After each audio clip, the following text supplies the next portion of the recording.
Jesus said, "Love the Lord your God with all your heart, with all your soul, and with all your mind." But what does it mean to love God with your mind? Well, I'm going to go over that in this video because I believe it is very important. Jesus said it for a reason, and it will greatly increase your walk with God if you understand what loving God with your mind is.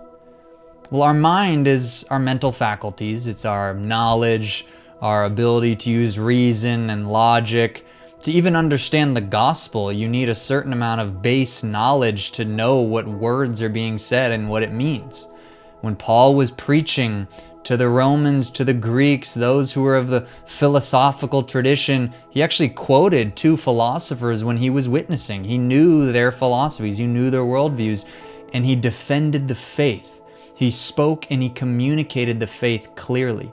Jesus, he had the most powerful mental abilities, obviously, and he found the fallacies in the Pharisees' arguments immediately, pointing them out, putting them to public shame. He knew, he used reason and logic to undermine what they were saying because it was said in falsehood. Loving God with your mind, using your mind to understand God's word is extremely important. To understand theological concepts of salvation, of reconciliation, of sin and life in Christ, redemption, justification, these different terms that are in God's word. Paul, in his letter to the Romans, took a whole entire book to explain and teach what these words meant to new believers and even believers who were growing in the faith, going from babes desiring milk to more mature in Christ who can eat meat.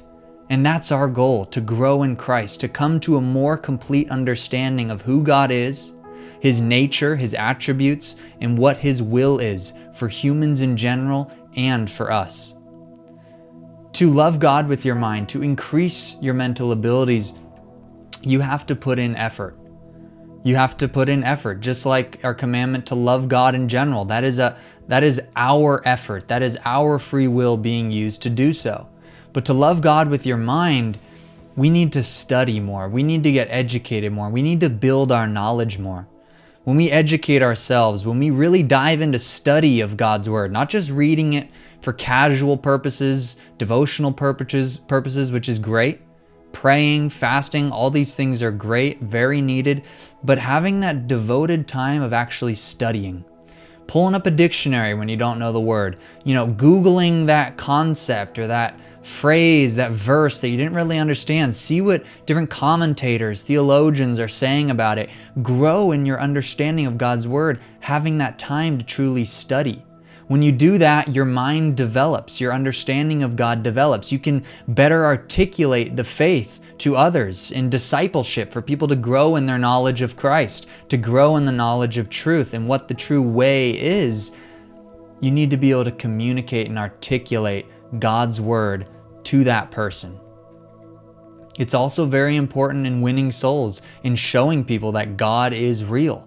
Praying for people to have a revelation, for God to manifest Himself to them, for them to be touched and wrecked and healed and delivered, extremely important, very important. But the signs and wonders followed the preaching of the word.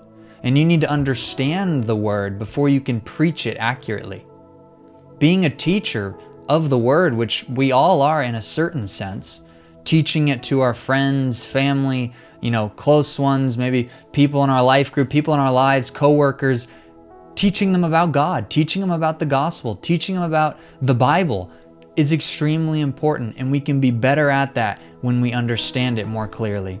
Loving God with your mind is studying His word, growing in your mental abilities. The reason why Christianity is plummeting in statistics of people who are identifying as Christians is largely in part due to there's not enough Christians who are defending the faith intellectually. As there are intellectual attacks against the faith, theories like the theory of evolution, which has a certain degree of evidence towards it, yet people take it to be 100% fact. There's more faith required in believing in that theory than the actual word of God. But these intellectual attacks against the faith need to be defended against. People think the Bible's a fairy tale because they think Adam and Eve in the creation account is ridiculous, or that Noah's flood, that there's no evidence, or these different intellectual positions against the truth of Scripture. Some people come to Christ through coming to church because their life is in shambles. They need God. They repent of their sin. They come to Him. They are saved. They have an amazing experience with God. He manifests Himself to them. Love just explodes their heart, and they are set free. Others, they think everything's fine in their life. They have a great family, a great job. Mental health seems to be great. They have no need for Christianity, and they really think it's just some kind of, religious system that might bring some peace and health to people's lives, and so be it. They look upon that as being a good thing as long as it helps people, but it's not actually true, and they're not actually going to believe in it. And the reason they don't is because of intellectual concerns.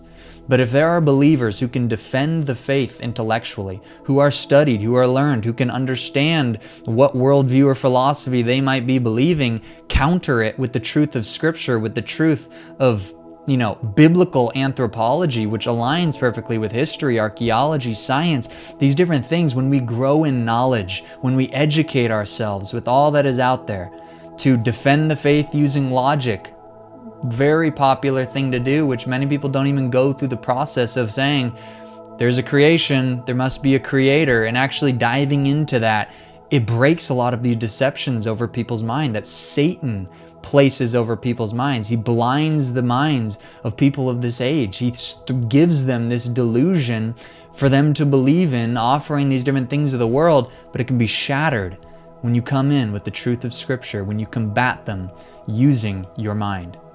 So I implore you, I encourage you, love God with your mind by developing a study life, by reading more, taking that time to get off Instagram, get off TikTok, get off YouTube, get into a book, throw the phone on airplane mode, and just study God's Word.